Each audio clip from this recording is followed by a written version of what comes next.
Hello one and all, and welcome to a surprise sequel to our previous video. A little while ago, I got the hump with my big giant pedal board, and we asked ourselves the question, does it spark joy? I came up with something versatile, practical, and far more manageable.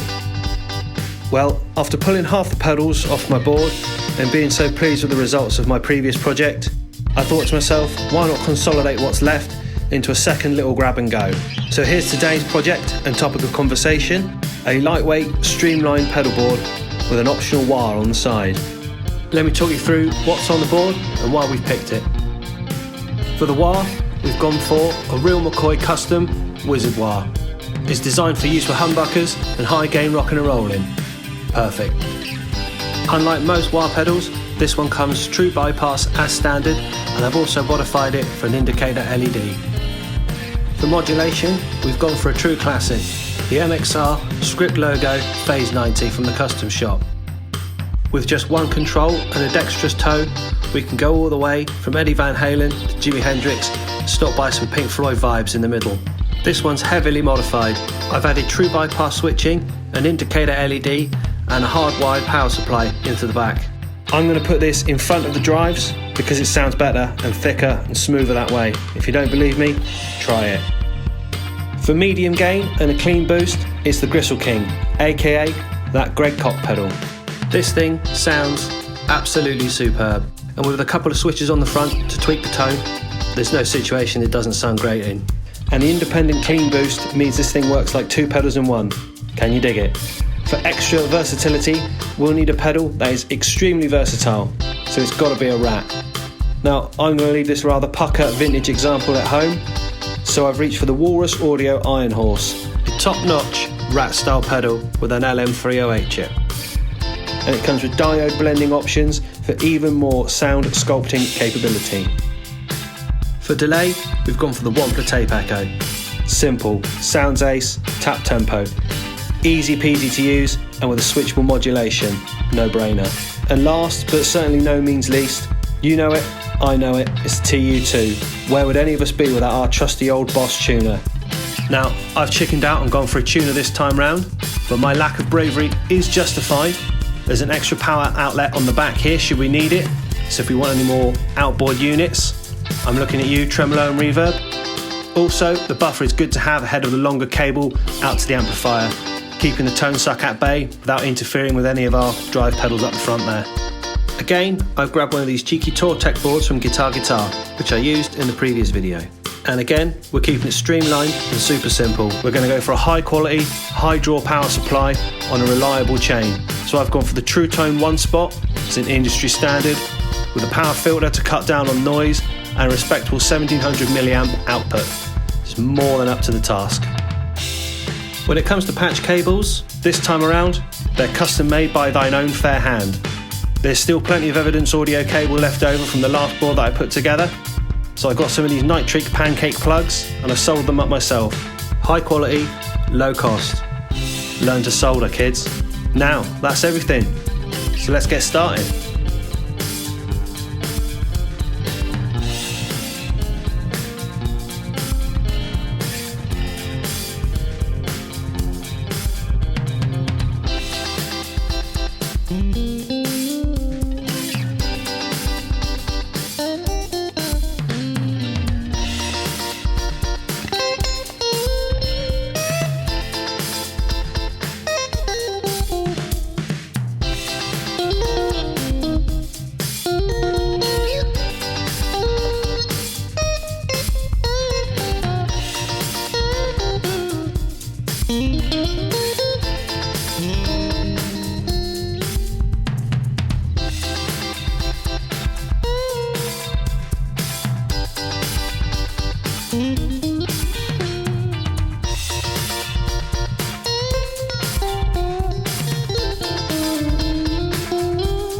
So, about halfway making this video, you won't see this bit, but I did get a little bit fed up.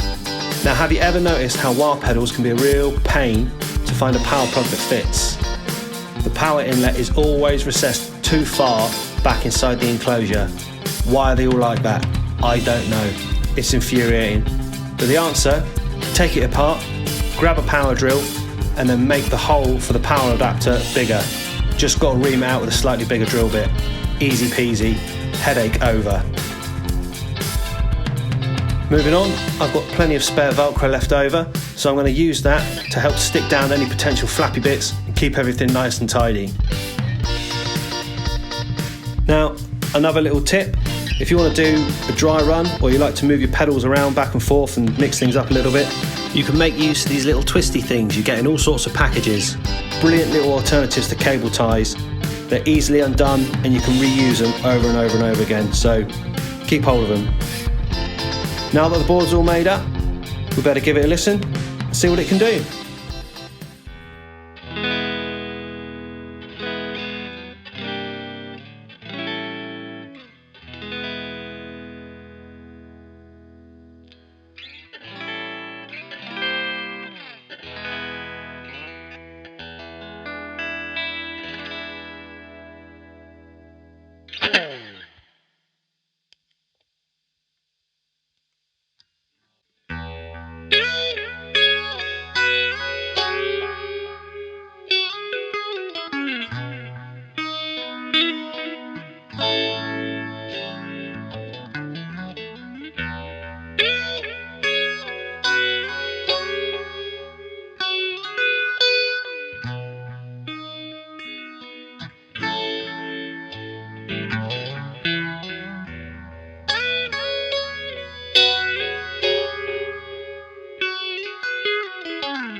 Lovely jubbly.